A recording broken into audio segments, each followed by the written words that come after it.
Good morning and welcome to the second day of Booktuber Advent. If you guys have no idea what I'm talking about or you missed the first episode with Tori, go check that out. I will leave it down in the description box. But basically, I asked a bunch of booktubers to give me a book and I'm going to be reading one every day in the 7 days leading up to Christmas. Today is going to be Erin from Booked and Busy. Erin is a critical reviewer. She is very picky, but she knows what she likes and she knows what's good. So I'm very excited to see what she ends up choosing for me. But when I asked her, I was so nervous. I asked her on a very scary day when Wind and Truth by Brandon Sanderson came out and I was like, what are you going to give me? So let's throw it back to when I watched the clip of what she gave me and find out what book I'm going to be reading today. Okay, let's watch this. I'm so scared. I am so scared. Okay. Miss Mel, you have chosen a very inauspicious day to ask me for a recommendation because for the uninitiated, today is Wind and Truth Day. And while I could be a mean person, and I would love to be a mean person and give you something like this, instead, I'm choosing the Christmas spirit and I'm choosing to be nice, to be pleasant, to be generous. So instead of that, it is another Brandon Sanderson.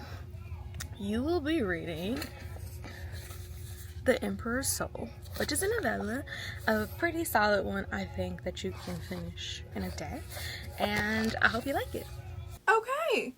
That was not what I was expecting. I honestly thought she was going to give me like Way of Kings and I would end up reading Oathbringer because that's the one I'm up to. So I'm actually really surprised that she went with a novella. Erin is known for the chunky good time, but I'm excited for this one. I have not read it. I haven't read most of Brandon Sanderson's novellas. I think the only one I read was whichever one comes between Words of Radiance and Oathbringer. Dawnshard? No, I forget, but that's the only one that I have read. So this is a new one for me. I do love me some Brandy Sandy, so I'm very excited for this. This one I think is set in the world of Elantris, and it's been so long since I read that. I gave it a 4-star, and this one is one of the more like religious heavy, I think, ones of his books. We have a world where the magic failed and they, I think, sequestered these people away into a like walled off city, and the city is like failing and people are dying. And it's based off of the like religious magic essentially. And so I am very curious to see how this one plays into that. I'm not 100% sure what it's about. I know it's got something to do with a painter. So once I'm a little further in, I will chat with you guys about exactly what this novella is about. It's very, very short. I don't think it'll take me long to get through at all, but I'm excited for it because I did like the world of Elantris a lot, and so I'm curious to get back in that. I figured she would give me one of the like Stormlight novellas or Mistborn, so I was actually pleasantly surprised to see that it was based off of one of the like lesser known books of his. Sorry for all the car updates today, but I'm not filming in my office. I've gotten over filming in public for the most part. Like, I will film pretty much anywhere and I don't care if people hear me. However, the go to work office, not one of those places that I want to be filming in. So you guys are getting a couple of car updates today, but I didn't want to wait any longer to update you because I got 25% of the way into The Emperor's Soul, and so I was like, crap, this thing is short, we need to have an update really quick. And this is following a forger, and I think that it's basically a forger of like when you forge a painting and a forger in like the creating sense, which is really cool. I like that a lot. And she has been captured because she has forged a painting and gotten caught, and she is due to be executed. But while she's awaiting her trial, they give her a proposition that if she can forge the Emperor's soul, if she can make a forgery of his soul, then they will give her riches and allow her to survive. The catch is she has to do it within 100 days.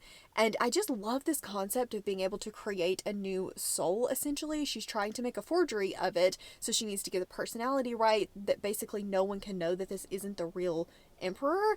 And that is just such a cool concept to me. I haven't read a Brandon Sanderson in a while, and the one that I did was like Trust of the Emerald Sea, which is very different than his other works. And I forgot what a cool world he can create and what like interesting magic systems and thoughts he can come up with, because I've never really read anything quite like this. Right now I'm not really feeling the Elantris vibes, but honestly it's been so long since I read Elantris, that's probably a me problem and not a novella problem, because I just don't remember a lot about it. I remember liking it. I don't really remember any of the details, but I'm liking this a lot. The writing is really good.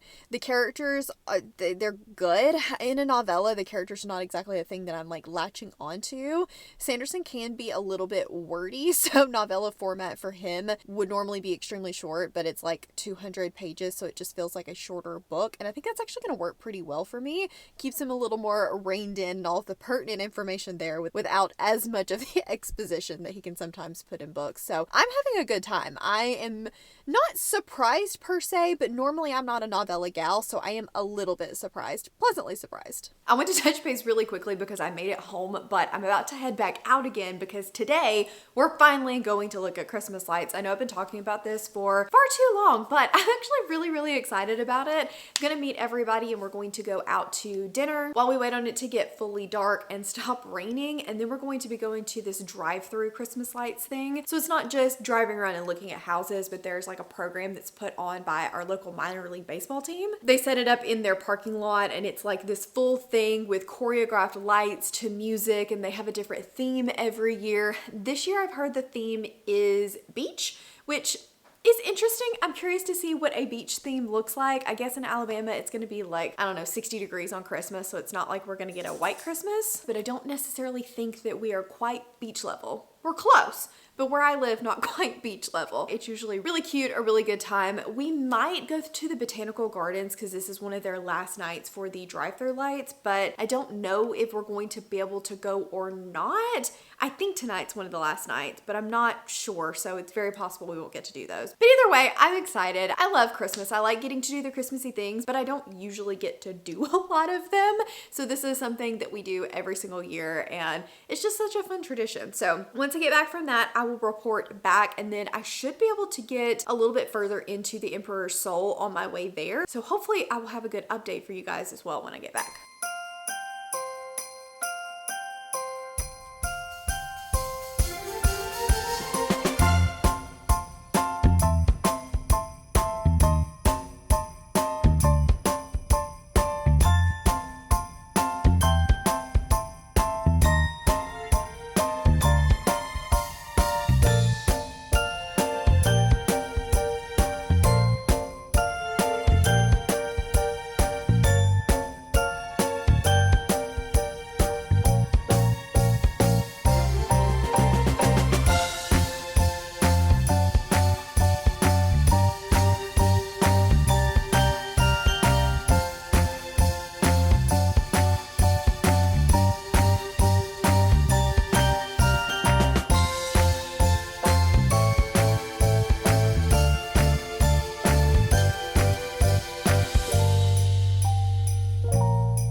I am home. The rain held off long enough for us to go to lights, and they were so much fun. It's just such a cute, silly, goofy time, and I love it. I don't know how they end up setting up these lights. Honestly, it seems like it would be so much work to create a different theme every year, and like, I don't know how they make the lights, but then choreograph them all to the music and the software. I don't know. It seems like a lot of work that I could never, but I really enjoy it, so I'm glad they do it. The beach theme, super cute. I wasn't sure about it, but it was really cute. However, though, I do have a book update because I have gotten to halfway in the Emperor's Soul, and I am really vibing with this one. I think that the characters could use a little bit more fleshing out, but I'm not overly surprised. Like, something had to give in the shorter page count, and they're fleshed out enough that I'm still really enjoying the world building especially. I love the aspect of foraging and how we're getting all of this really intricate detail into how it works and how it's done. It feels like there's no thought not thought out, if that makes sense. The foraging is being introduced into like every aspect of the story. At one point, she's worried that a new forger is going to be able to take her notes and finish her job, and so she creates a forgery basically of her notes, and how that is explained was so cool and so very well thought out and done, and I'm just really having the best time with it. It's pretty short, so I don't want to tell you a whole lot more than that. I'm curious to see how everything's going to shape up and how it's going to end, because she only has 100 days to do this, and the novella, I'm assuming, is going to take place just within that 100 days. So I'm curious to see how it's going to end, and I wonder if, I know he said Elantris was a standalone originally, but I'm pretty sure that is like the next project is to create a sequel to Elantris, and so I'm curious, is this going to play into that sequel at all, or is it a complete and total standalone? I don't really know, but I think it would be cool if it played into a sequel because this magic system, so interesting. Emperor's Soul is complete and I really enjoyed this one. It's been so long since I've read a Brandon Sanderson that I forgot how easy it was to just sink back into his writing style. This story was captivating. The magic system was so cool. I liked the way that everything ended. I liked the direction that everything took and the conversations that we were having. I just thought it was extremely well done, from how intricate the details were of the magic system to how he was interweaving it throughout every part of the story. There was nothing that was left to question. While the beginning of the book definitely was more magic system heavy, once we got to toward the end of the novella, we started to pick up in pace. There was a little bit of an action scene there at the end.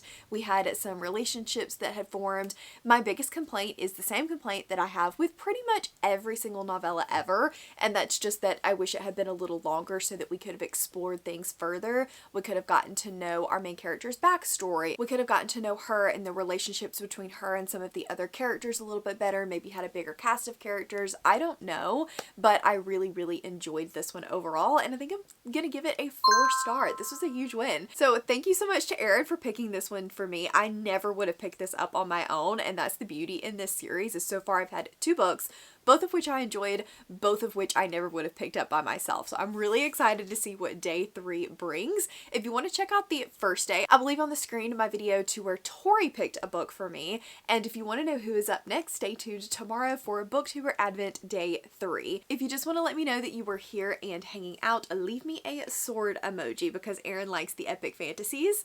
As always, thanks so much for watching, and I will see you in the next one. Bye!